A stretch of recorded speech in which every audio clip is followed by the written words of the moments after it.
La situación del Vaticano, habiéndose reunido el Papa Francisco con Nicolás Maduro, es bastante preocupante. Ya hemos visto cómo en este año el Papa Francisco se ha reunido con Rafael Correa, se ha reunido con Evo Morales, con Raúl Castro,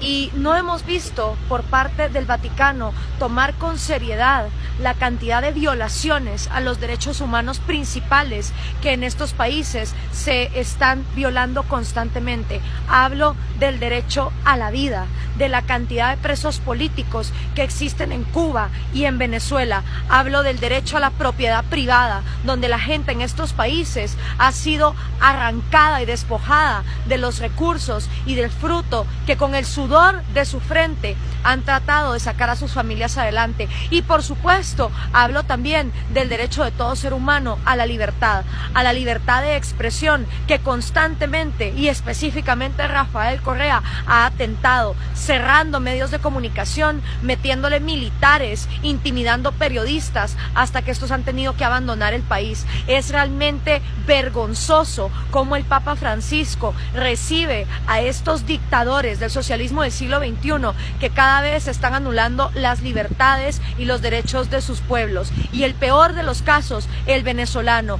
donde se reúne con Nicolás Maduro sin que nadie lo supiera de antemano, en una coyuntura donde Nicolás Maduro se ha opuesto a que se haga un referéndum exigido por el pueblo de Venezuela para sacarlo del poder. Y en lugar el Papa de estar orando por estas naciones, lo que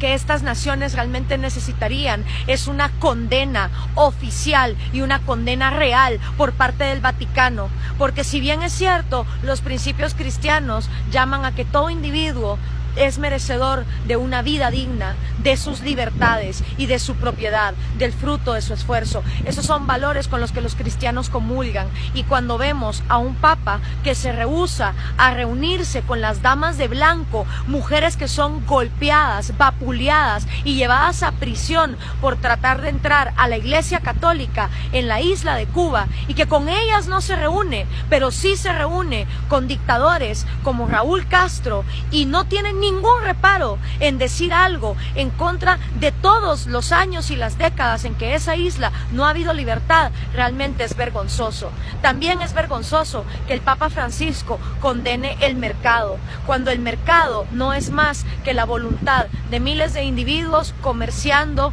libre y voluntariamente productos que ellos decidan, y que él vea en el mercado la manera de multiplicar la pobreza, cuando en realidad, si ese fuera el caso, Venezuela hoy sería una de las naciones más ricas del mundo. Si ese fuera el caso, entonces Cuba, donde a las personas se les quita hasta el 90% de su salario, también estarían en una situación de bonanza. Pero donde no hay mercado, donde a la gente no se le deja comerciar en libertad sus talentos y el producto de su esfuerzo, entonces viene la miseria. Y que el Papa Francisco sea incapaz de ver cómo funciona la economía y condene estas cosas, realmente es preocupante. Que se reúna con estos dictadores y no con la gente que es vapuleada. Yo esperaría que el Papa Francisco, así como se ha reunido con ellos, se reúna con Lilian Tintori, con María Corina Machado, con los presos políticos en Cuba, con las damas de blanco, con los presos políticos de Venezuela, y que por lo menos